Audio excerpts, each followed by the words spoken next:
చూసావా ప్రకృతి విపత్తు? నీ మతం, నీ దేవుడు, నీ అధికారం, నీ గర్వం, నీ డబ్బు, నీ హోదా, నీ అహంకారం, నీ ఇల్లు కట్టుకునేటప్పుడు నువ్వు చూసే వాస్తు ముహూర్త బలం ఏది ఏది ఏది ఇక్కడ పనికి రాలేదు. గుళ్ళు, గోపురాలు, మసీదులు, చర్చిలు దేనికి మినహాయింపు లేదు. రాజు బంటు అనే తేడా లేదు. ప్రకృతి ముందు అంతా సమానమే అన్న విషయం గుర్తుపెట్టుకో. వాస్తవానికి ఒక పేదవాడు ఇల్లు కూలితే మహా అయితే చిన్న చిన్న గాయాలు మాత్రమే. అదే ధనవంతుడు ఇల్లు కూలితే కనీసం శవం కూడా దొరకదు. ఇది గుర్తుపెట్టుకో. గట్టిగా బతికితే మహా అయితే 100 ఏళ్లు, అందులో రాత్రి రూపంలో 50 ఏళ్లు పోతుంది. మిగిలిన 50 ఏళ్లలో ఏమీ తెలియని పసితనం అంటే బాల్యంలో 10 ఏళ్లు గడిచిపోతుంది. మిగిలిన 40 ఏళ్లలో చిట్ట చివరి వృద్ధాప్యంలో దినదిన గండంగా 5 ఏళ్లు గడిచిపోతుంది. ఇంకా నీ కోసం మిగిలింది కేవలం 35 ఏళ్లు మాత్రమే.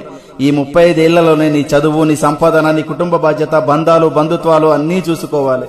కాబట్టి జీవితం చాలా చిన్నది. ఇది తెలియక కులాలు, మతాలు, పార్టీలు అనే పగలు ప్రతీకారాలతో రగిలిపోతున్నారు. ఇది వద్దు.